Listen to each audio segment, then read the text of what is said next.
Hi, welcome to our show, Dia. Thank you. Dia, after you launched your production house, a lot of other actresses followed. So do you think kind of started a trend of sorts? No, I don't think so. You know, the choice of turning producer is such a momentous choice. It's a choice that basically, leads to so much responsibility that it has to be, at the end of the day, a very, very personal, a very well thought through choice. Perhaps it gave a few people the courage to step out and say, I can do this. But in Zayed and you're both actors, creative people. Didn't you all have differences? Of course we did, and very healthy differences. I think any environment of creativity must have differences because that's what leads to growth. Right. If we had to agree with all of what we said to each other, then I think life would be very boring and our work experience would be very boring. We haven't fought till date, which is a good thing. Oh, not yet? Not yet. I think what has been incredible is that we have this inherent respect for each other, and there is a lot of faith and trust. And we know that when we are battling something out, it is for the good, the greater common good of the film. So there might be certain things about Zayed that I don't agree with, and there might be certain things that I do that he doesn't agree with. Like, he hated the fact that I was very, very involved even on set. Now that you turned producer, I have to ask you this question, this current trend of item girls and the way sex is used in our films. There is a lot of tactic that is involved with certain choices.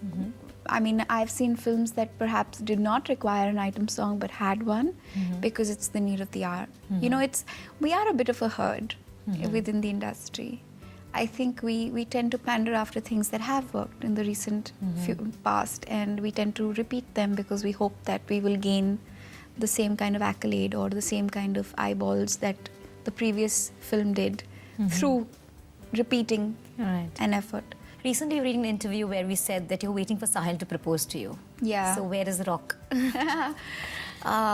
I guess he's working hard to earn one, which is what I respect most about him. That he's a man who I think is with me because he loves my core.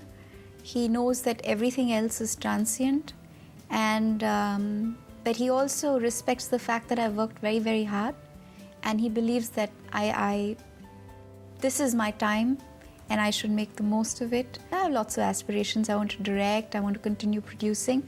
I don't think marriage will be a hindrance to any of that. But I think he's not quite ready yet. Really? And so am I. We're very comfortable in our relationship, and it's a very, very, very wonderful space to be in. But marriage is another ball game, and I think we're both very young, and we need our time to step into that or shift into that gear. Wow. Okay, now I'm going to ask you some 7th anniversary questions. Okay, tell me of the 7 deadly sins, okay? Lust, gluttony, greed, laziness, wrath, pride, envy. Which one do you see the most in yourself? Gluttony. Gluttony. Yeah, let's go with that. Because you're a foodie. Totally. Love food and very indulgent with it. The others, I can't imagine. Lust, you've never even as... No. Never? No, I don't understand the concept of lust. Why? I don't know. I've just never. I've always, even when I was younger, if I had Tom Cruise's poster up in my bedroom, it was because I loved him. I don't understand the concept. But would you understand if someone lusts for you? Yes, totally. That's very important. But what about pride and envy? I mean, a bit of that is in all of us. Madhurita, I went to a school that followed the philosophy of J. Krishnamurti. Okay. It has been inculcated in my system never to envy or to feel overt pride towards anything. I think pride is a very distorted form of self-respect, and envy is a very ugly thing. It's so not worth having because it destroys you. Wow, Dia, thanks a ton. It was a pleasure having you. Thank you. Thank you so much. Thank you so much.